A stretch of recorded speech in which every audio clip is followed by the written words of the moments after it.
bienvenidos a un nuevo estudio de la teología sistemática. En el estudio pasado estuvimos viendo el juicio final que ocurrirá cuando el Señor Jesucristo regrese, la segunda venida. Pero hoy veremos la expectativa de esta segunda venida de Cristo. Veamos primero que cuando Cristo vino por primera vez a este mundo, vino para inaugurar el reino de los cielos, pero Él volverá para consumar ese dicho reino. Si bien en un sentido el reino de Dios ya está presente.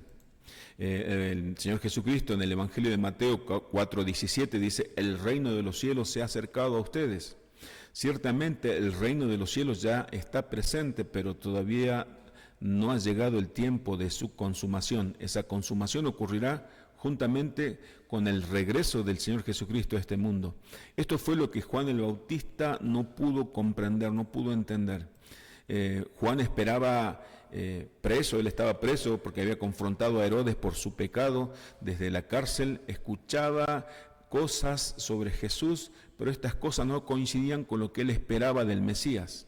Entonces, porque Juan había predicado que el Mesías vendría con fuego, juicio y separación entre el trigo y la paja. Esto lo vemos en Mateo 3:10 al 12. Él había dicho que el Cordero de Dios había llegado, este es el Cordero de Dios, y hizo una presentación en público antes de bautizarlo a Cristo. Juan el Bautista no entendía la doble venida de Cristo. No entendía que el reino estaba siendo inaugurado y había que esperar un tiempo para que ese reino sea consumado. Como muchos otros no entendían, tenían otra expectativa del Mesías, no entendían que el Mesías primero vendría a salvar y luego volvería para juzgar. Jesús estaba inaugurando el reino de Dios, pero todavía no era el tiempo de su consumación. En el Evangelio de Lucas 7:18 al 23 vamos a ver al respecto de Juan el Bautista. Los discípulos de Juan, dice Lucas 7:18 al 23, los discípulos de Juan le dieron las nuevas de todas estas cosas, y llamó Juan a 2 de sus discípulos y los envió Jesús para preguntarles: ¿eres tú el que había de venir o esperaremos a otro? Cuando pues los hombres vinieron a él, dijeron: Juan el Bautista nos ha enviado a ti para preguntarte: ¿eres tú el que había de venir o esperaremos a otro? En esa misma hora sanó a muchos de enfermedades y plagas y de espíritus malos, y a muchos ciegos le dio vista. Y respondiendo Jesús le dijo: id y haced saber a Juan lo que habéis visto y oído. Los ciegos ven, los cojos andan, los leprosos son limpiados, los sordos oyen, los muertos son resucitados, y a los pobres es anunciado el Evangelio. Bienaventurado es aquel que no haya tropiezo en mí, dijo el Señor Jesús. Todavía el reino no había sido consumado, todavía el reino no ha sido consumado, porque su manifestación final ocurrirá con la segunda venida de Cristo. Y de eso se trata este estudio, la segunda venida de Cristo, la expectativa. Cuando todo sea plenamente sometido bajo el señorío de Cristo, dice el apóstol Pablo en la primera carta a los Corintios 15:24 al 28. Entonces nosotros con gozo miramos hacia atrás, nosotros como la iglesia de este tiempo, miramos con gozo hacia atrás lo que ocurrió en aquella primera venida cuando Cristo entregó su vida en la cruz para salvarnos a nosotros. Pero también nosotros miramos con fe y miramos con ansias el futuro, esperando el regreso prometido. Nosotros estamos entre las dos venidas de Cristo, entre la primera y esperamos la segunda venida de Cristo. Ese es el tiempo que le toca vivir a la iglesia. La expectativa del segundo advenimiento de Cristo es uno de los hechos más importantes de la escatología del Nuevo Testamento. La fe de la iglesia del Nuevo Testamento está dominada, por esa expectativa. Cada libro del Nuevo Testamento nos dirige hacia el regreso de Cristo y nos insta a nosotros a vivir de tal manera que estemos siempre listos para aquel regreso. Vemos, por ejemplo, y vamos a ver ahora en los evangelios, algunos versículos solamente, algunos pasajes, vamos a citar. Mateo 16:27, porque el Hijo del Hombre vendrá en la gloria de su Padre con sus ángeles, y entonces pagará a cada uno conforme a sus obras. Jesús le dijo al sumo sacerdote que él vería al Hijo del Hombre sentado a la diestra del poder de Dios viniendo con las nubes del cielo. Marcos 14:62, palabra de Cristo. Y Jesús le dijo, yo soy, mostrando que él era Dios. Y veréis al Hijo del Hombre sentado a la diestra del poder de Dios viniendo en las nubes del cielo. Entonces, con frecuencia Jesús dijo a sus oyentes que esperaran su regreso, dado que él vendría en una hora que ellos no sabían, en una hora inesperada. En Mateo 24:42 dice así, palabra del Señor: velad pues, porque no sabéis a qué hora ha de venir vuestro Señor. Mateo 24:44, por tanto también vosotros estad preparados, porque el Hijo del Hombre vendrá a la hora que no pensáis. Habló de la bienaventuranza también el Señor Jesús, de aquellos siervos a quienes le encuentren fieles en su venida, aquellos siervos que están preparados y expectantes cuando Él regrese. El Señor Jesús contó una parábola en Lucas 12:37, dice así: bienaventurados aquellos siervos a los cuales su Señor cuando venga halle velando, de cierto os digo, que se ceñirá y hará que se sienten a la mesa y vendrá a servirles. Una preciosa promesa. Después de describir algunas de las señales que precederían a su venida, el Señor dijo: cuando estas cosas comiencen a suceder, erguíos y levantad vuestras cabezas, porque vuestra redención está cerca. Lo que sostiene a la iglesia, a los creyentes en los momentos de aflicción por causa de la fe en Cristo, es la esperanza del regreso de su Señor. Por eso dice ese versículo: erguíos y levantad vuestras cabezas, porque vuestra redención está cerca. Lucas 21:28, cuando estas cosas comiencen a suceder, erguíos y levantad vuestras cabezas, dice el Señor. Así debemos vivir nosotros, como iglesia de este tiempo. Y en su discurso de despedida, Jesús dijo a sus discípulos que después de haber dejado la tierra, Él volvería nuevamente y los tomaría consigo. El Evangelio de Juan 14:3 dice: y si me fuere y os preparare lugar, vendré otra vez y os tomaré a mí mismo, para que donde yo estoy, vosotros también estéis. Lo tomaré a mí mismo, para que donde yo estoy, ustedes también estén conmigo.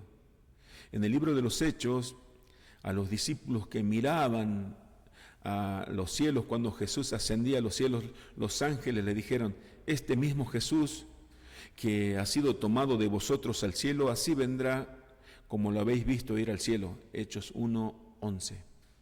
Las epístolas de Pablo también muestra cómo la iglesia, esa fe que tenía la iglesia, estaba dominada por la expectativa de la segunda venida del Señor. La epístola de Pablo, por ejemplo, en 1 Tesalonicenses, capítulo 5, versículo 2, dice: porque vosotros sabéis perfectamente que el día del Señor vendrá así como el ladrón en la noche. Pablo está diciendo: ustedes saben perfectamente, la iglesia estaba empapada de esta verdad, de esta promesa, estaba con una esperanza viva de esta promesa de la segunda venida del Señor Jesucristo. Ustedes saben perfectamente que el día del Señor vendrá así como el ladrón en la noche. En Filipenses 4:5 dice: el Señor está cerca. Pablo exhorta también a los corintios a que sean cautos en sus juicios, dado que el Señor vuelve. Primero los Corintios 4:5 dice así: así que no juzguéis nada antes de tiempo, hasta que venga el Señor, el cual aclarará también lo oculto de las tinieblas. Fíjese que toda exhortación era llevada a aquel día, cuando venga Cristo, cuando Él juzgue a todos los hombres, a toda la humanidad, cuando el Señor venga y nosotros seamos transformados en la misma gloria suya. La iglesia vive con esa expectativa, la iglesia debe vivir con esa expectativa. Segunda a Timoteo 4:8, el apóstol Pablo, poco tiempo antes de morir, horas quizás antes de ser ejecutado, estaba prisionero por predicar el Evangelio de Cristo, y esta es la mirada que tenía Pablo al respecto. Dice: por lo demás, 2 Timoteo 4:8, por lo demás me está guardada la corona de justicia, la cual me dará el Señor, juez justo, en aquel día cuando Él venga. Y no solo a mí, sino también a todos los que aman su venida. No solo a mí, sino a todos ustedes, hermanos, porque ustedes también aman la venida del Señor. En las epístolas universales también vemos claramente la expectativa de la iglesia. Así también Cristo fue ofrecido una sola vez, dice el autor de los Hebreos 9:28. Así también Cristo fue ofrecido una sola vez para llevar los pecados de muchos y aparecerá por segunda vez sin relación con el pecado para salvar a los que le esperan. Santiago 5:8 dice: tened también vosotros paciencia y afirmad vuestros corazones, porque la venida del Señor se acerca. Cada día que pasamos, cada semana, cada mes, cada año que pasamos, falta menos para que el Señor regrese. El apóstol Pedro, en su primera carta, capítulo 5, versículo 4, cuando aparezca el príncipe de los pastores, vosotros recibiréis la corona incorruptible de gloria.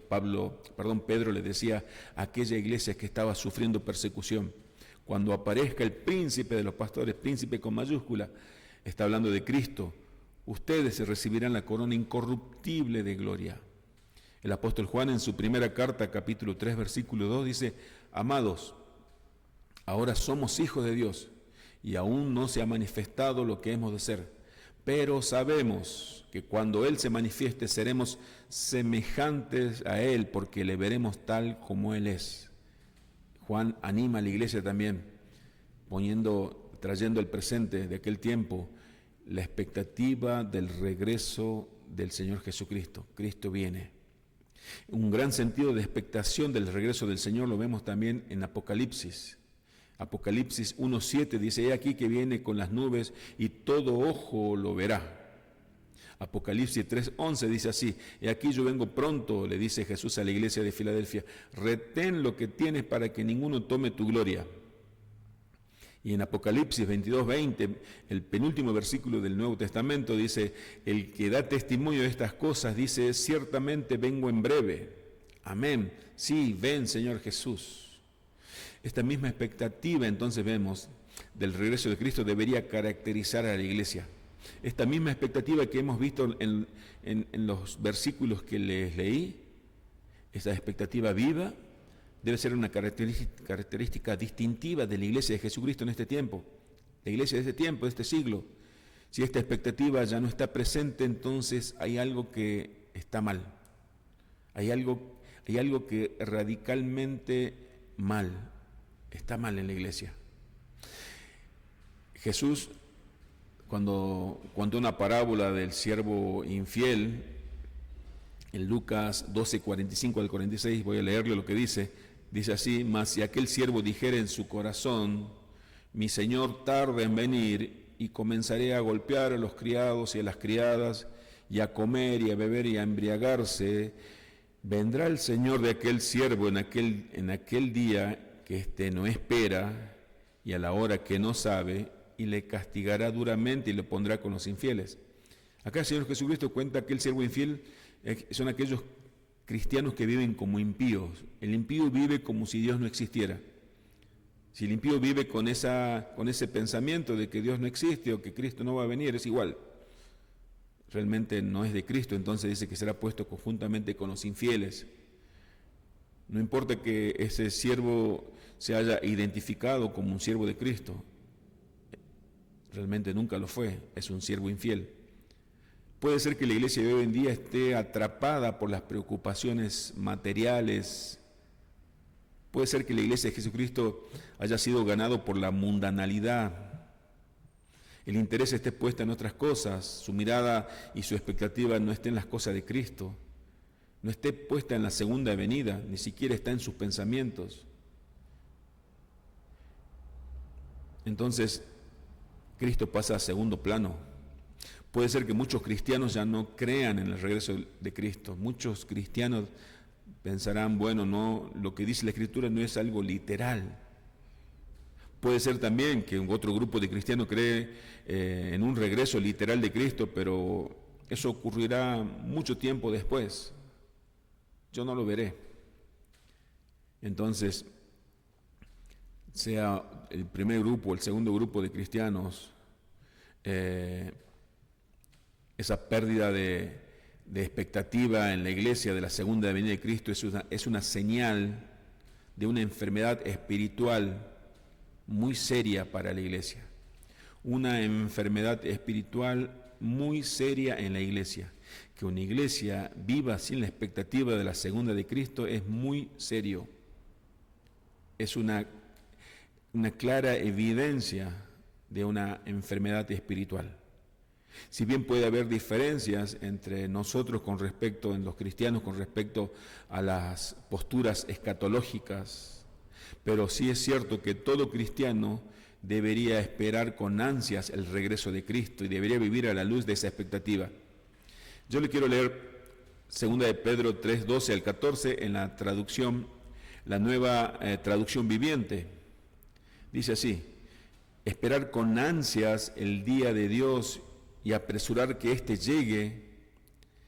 En aquel día Él prenderá fuego a los cielos y los elementos se derretirán en las llamas. Pero nosotros esperamos con entusiasmo los cielos nuevos y la tierra nueva que Él prometió, un mundo lleno de justicia de Dios. Versículo 14 dice Pedro: por lo cual, queridos amigos, mientras esperan que estas cosas ocurran, hagan todo lo posible para que se vea que ustedes llevan una vida pacífica, que es pura e intachable a los ojos de Dios. Damos entonces fin de la cita de Pedro, entonces damos por sentado que la iglesia debe vivir a la luz de esta expectativa. Eso no se discute.